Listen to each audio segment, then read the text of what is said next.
All right, you guys, finally, the end of all mock drafts, the fourth and final mock draft. If you guys haven't done so already, let me know what your guys' thoughts were in the first three, and let me know what your guys' thoughts were here on mock draft number 4 here on Chargers Syndicate.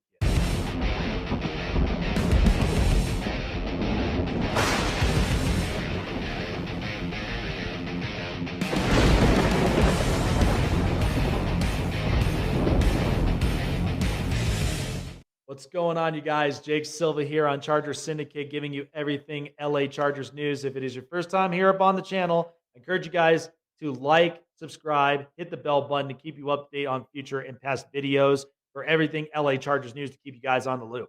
All right, guys, we finally got to this point. 3 drafts down, fourth and final mock draft here for you guys. Interesting twists and turns of events. But this is going to be really, really interesting and something that the Chargers really, really want to ace up into this draft.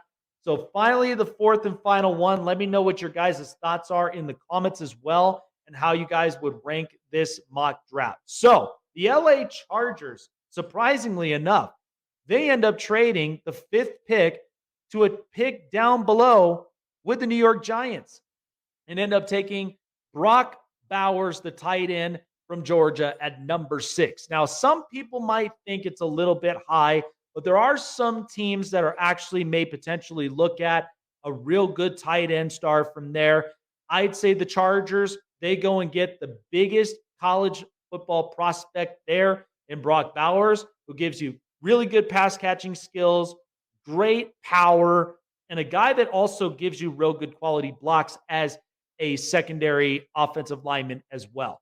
Now, the 37th pick that the Chargers end up taking, you betcha, landed it right there on their plate. They take Jackson Powers Johnson at 37, the center from Oregon. Perfect fit up from there and definitely helps to serve up with their center position. Now, in pick 49 that they ended up acquiring from here, they take the corner from Georgia, Kamari Lassiter. Really, really good quality pick from here. The fact that he is a pass defending corner and at the same time gives opposing wide receivers a lot of fits. Lassiter definitely is a very good underrated corner from here, and I honestly do think he does serve well for the Chargers at 49. Number 69, they go and get their defensive tackle, falls right over to them, and they take the defensive tackle, Kris Jenkins from Michigan. As we mentioned before, the force that he brings on the defensive front line, they'll take him at 69. Now, in the 97th pick that the Chargers end up acquiring here in the trade, this is where they go get the guy, and they go and get running back Blake Corum from Michigan to fill in for that running back depth position. 105 is an interesting one, but at least they still get a top-tier safety from this draft pick. They go get Jaden Hicks from Washington State. Now, Jaden Hicks, interestingly enough, he was actually a real good quality safety that does provide you a lot of cover reads. And not to mention, too, definitely provides physical play that Derwin James and also Alohi Gilman also possess as well. So I think this was a very important pick at 105 for the Chargers to pick up. So they'll take Jaden Hicks.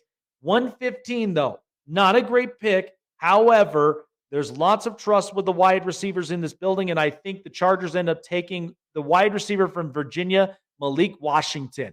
At least the best that was still available from this point forward. And I do think Malik Washington will come in knowing that it's a wide receiver room, not with a ton of expectations. So maybe that helps for him to mesh in, not have to feel as nervous or have a lot of pressure on his shoulders. So maybe Malik Washington would be a pretty good pick at 115.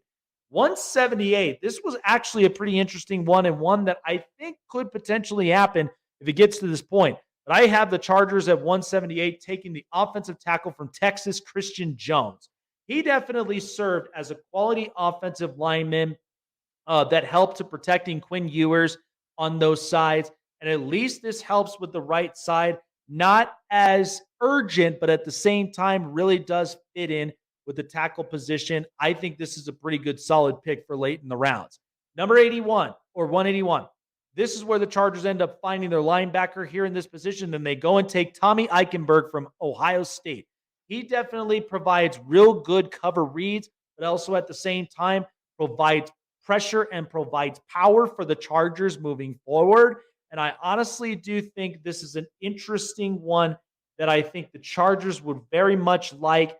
Hopefully is the answer to the problems for the linebacking position. I've got Eichenberg there at 181. And then finally, the last pick in the draft, 225. This is where I've gone with it again. More and more center depth. I think this is actually a pretty good double whammy if you ask me. But I take Michigan's Drake Nugent at 225 because at least this provides more center depth for Jackson Powers Johnson. And at the same time, gives you at the very least a sure insurance policy for the Chargers center position that they very much were looking forward to having filled. I think this is actually a pretty damn good two center picks from there. And at least having Jackson Powers Johnson leading the way for the Chargers, then having Drake Nugent in case if something were to happen, very good insurance policy for the Chargers moving forward. So with that, folks, that is all four of your Chargers mock drafts that I have put together for you guys. Rank them up for me. Let me know in the comments what you guys end up thinking about this. Jake Silva signing off here. Hope you guys enjoyed all four mock drafts. I'm really excited for what draft night's going to bring for the Chargers. Hopefully some very, very good positive things and ones that Charger fans would love to see at some point come next week in the draft. And so hopefully Chargers make the right decisions. Chargers end up making solid decisions. This really does help to shape the culture, to make this a winning culture the next few years ahead. Jake Silva signing off. We'll see you guys in the next video on Chargers Syndicate.